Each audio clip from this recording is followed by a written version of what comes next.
Okay, so this is one of my big customers for years now, man.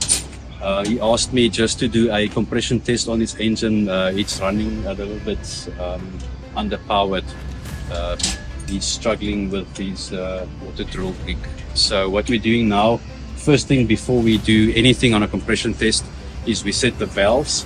Of course, he's busy setting the valves, it's almost done, and then we're going to show you guys how we actually do the compression test on each cylinder to see how many bars the cylinders gives us.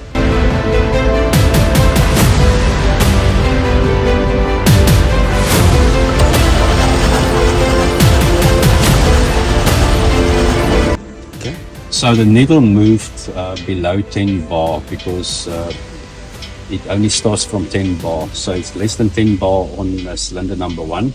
We're going to come back to this one depending if all of them show less than 10 bar on the cylinders. We know maybe there's a fault on the machine, so I'll double check it myself. We'll clean the holes there thoroughly, and then we'll do the test again.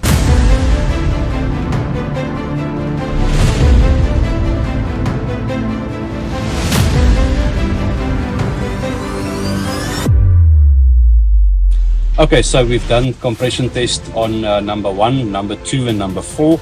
Number 1 registering on 10 bar, number 2 registering maybe 2 bar or 3 bar, and then number 4 registering nothing on the machine. So we took the bore scope, we've put it into number 4, and we found that one piston was seized.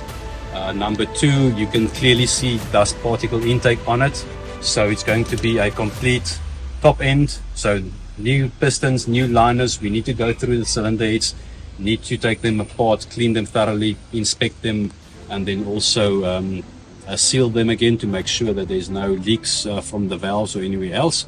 So we'll lap them in any case, and then we'll put everything back together, and then the customer will be on his way. We'll start doing it today, so that by the latest tomorrow morning he will be up and running using his machine like normal again.